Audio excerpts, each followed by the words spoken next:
টঙ্গীর তুরাগ তীরে চলছে বিশ্ব ইজতেমার তৃতীয় পর্ব। এই ধাপে অংশ নিয়েছেন মাওলানা সাদের অনুসারীরা। শনিবার সকাল থেকেই ময়দানে আসতে শুরু করেছেন মুসল্লিরা। বিশ্ব ইজতেমার ইতিহাসে এবারই প্রথম শবে বরাত মিলেছে। লাখো মানুষ একসাথে নামাজ আদায় করেন ও রোজা রাখেন।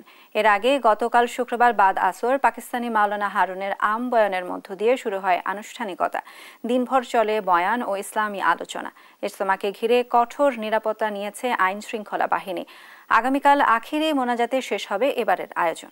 দর্শক, ইজতেমা ময়দানে রয়েছেন সহকর্মী আলিমুজ্জামান সাফওয়ান ও দেওয়ান ইমন। সরাসরি যুক্ত হব তাদের সাথে। প্রথমেই যাচ্ছি সাফওয়ানের কাছে। সাফওয়ান, ইজতেমায় মুসল্লিদের সমাগম কিরকম দেখতে পাচ্ছেন? এখন সেখানে কি কি আনুষ্ঠানিকতা চলছে, আমাদের বিস্তারিত জানান। এই মুহূর্তে কিন্তু আমি রয়েছি তুরাগ পারে এবং যেটি বলছেন যে আজকের আনুষ্ঠানিকতা সেটি হচ্ছে মাওলানা ইলিয়াস বিন সাদ, যিনি সাদ সাহেবের ছোট ছেলে, তিনি সকাল থেকে বয়ান শুরু করেছেন এবং সেটি তর্জমা করছেন মাওলানা ওসামা সাহেব। তো দেখতে পাচ্ছেন যে আমার এইখানে যে একটি প্রবেশ পথ রয়েছে তুরাগ পারে, সেইখানে প্রচুর মানুষ রয়েছে এবং তারা কিন্তু বয়ানটি শুনছেন এবং সেটি তর্জমাও করা হচ্ছে বাংলায়, সেটিও কিন্তু তারা শুনছেন। এবং এখানে যে প্রতিটি খিত্তায় মুসল্লিরা অংশগ্রহণ করছেন, তারা হেদায়েতের যে কথা সেগুলো শুনছেন, বয়ানগুলো শুনছেন এবং সেই অনুযায়ী তারা আমল করার চেষ্টা করছেন।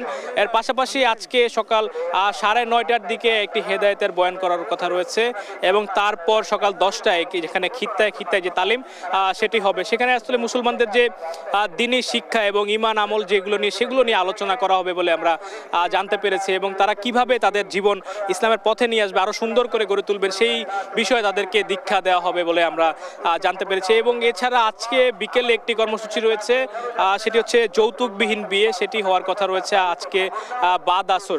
এছাড়া যদি নিরাপত্তার কথা যদি বলতে চাই, যে সার্বিক যে নিরাপত্তা ব্যবস্থা সেটি নিশ্চিত করেছে গাজীপুর মেট্রোপলিটন পুলিশ। প্রায় 7,000-এর অধিক পুলিশ সদস্য এবং অন্যান্য আইন শৃঙ্খলা রক্ষাকারী বাহিনীর সদস্যরা এখানে নিরাপত্তা দায়িত্বে রয়েছে। এবং ইজতেমাকে কেন্দ্র করে সোশ্যাল মিডিয়াতে যে হামলার যে গুজবটি ছিল সেটি কিন্তু উড়িয়ে দিচ্ছেন না গাজীপুরের পুলিশ কমিশনার। তারা বলছেন যে সেই অনুযায়ী তারা কিন্তু সর্বোচ্চ যে ব্যবস্থা সেটি তারা নিচ্ছেন। এবং এবার ইজতেমা যেহেতু 2 পর্বে ভাগ করা হয়েছে, সেক্ষেত্রে মানুষের সংখ্যা কিন্তু খুব একটা বেশি নয়, কারণ অনেকেই এর আগের পর্বে অংশ নিয়েছেন এবং এই পর্বে অনেকে অংশ নিচ্ছেন।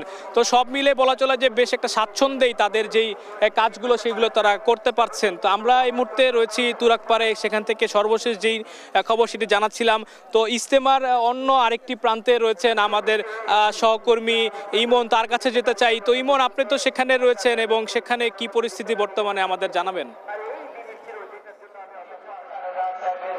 সাফওয়ান, আপনাকে ধন্যবাদ। আপনি যেমনটি জানেন যে আজকে কিন্তু ফজরের নামাজের পর থেকেই যে বয়ানটি শুরু হয়েছেন, এই বয়ানটি শুরু করেছেন মাওলানা ইলিয়াস বিন সাদ এবং সেই বয়ানটি কিন্তু এখনো পর্যন্ত চলছে। আপনি আমার পেছনের দৃশ্যটি যদি এখনো দেখায় যে সারা দেশ থেকে যে সমস্ত ধর্মপ্রাণ মুসল্লিরা এখানে এসেছেন, তারা কিন্তু এখন এখানে কিন্তু অবস্থান করছেন। এটি গতকালকে যে সংখ্যক ধর্মপ্রাণ মুসল্লিদের সংখ্যা ছিল, উপস্থিতি ছিল এই টঙ্গীর তুরাগপাড়ি ইজতেমা ময়দানে, সেই সংখ্যাটা কিন্তু আজকে কয়েক গুণে বেড়ে গেছে। এবং এই যেই বয়ানটি এখন চলছে, মাওলানা ইলিয়াস বিন সাদ যে বয়ানটি এখন পেশ করছেন, সেটি কিন্তু বাংলায় তর্জমা করছেন ওসামা ইসলাম সাহেব। এবং আপনি দেখতে পাচ্ছেন যে এখানে কিন্তু হাজার হাজার মুসল্লিরা কিন্তু এখানে সমাগম হয়েছে এবং ধনী দরিদ্র সাদা কালোর বৈষম্যের দেয়ালকে দূর করে সবাই কিন্তু সামিল হয়েছেন এক কাতারে। আপনাদের সেই দৃশ্যটি কিন্তু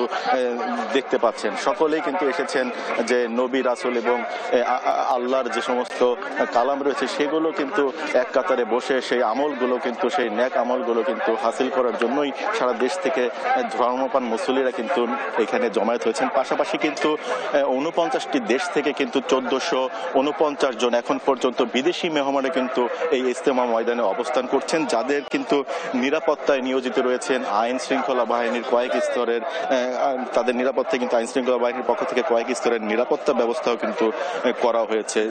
সব কিছু মিলিয়ে এখন পর্যন্ত কিন্তু এই যে 2 দিন অর্থাৎ গতকালকে এবং আজকে মিলিয়ে এখন পর্যন্ত কিন্তু কোনো ধরনের বিশৃঙ্খলা তৈরি হয়নি, সৃষ্টি হয়নি এবং এখন পর্যন্ত খুব সুশৃঙ্খলভাবে কিন্তু ইজতেমার যে আনুষ্ঠানিকতাটা সেটি চলছে। পাশাপাশি আপনি যেমনটি জানেন যে আজকে একটি গণবিবাহের আনুষ্ঠানিকতা রয়েছে, সেটি বেলা বাড়ার সঙ্গে সঙ্গে এখানে অনুষ্ঠিত হবে এবং আমরা আমাদের দর্শকদের কিন্তু কিন্তু পরবর্তীতে সেটি জানানোর চেষ্টা করব। তো সব মিলে বলা চলে যে এখনো পর্যন্ত যে সমস্ত উপস্থিতি রয়েছে এই ইজতেমা ময়দানে সকলেই সুশৃঙ্খলভাবে যে সমস্ত বয়ানগুলো পেশ করা হচ্ছে, খিত্তায় কিন্তু সেই মুসল্লিরা সেই সমস্ত বয়ানগুলো তারা ঈমান এবং আমলের সাথে কিন্তু শুনছেন এবং একে অন্যের সাথে কিন্তু এই ঈমানের বিষয় নিয়ে আলোচনা করছেন।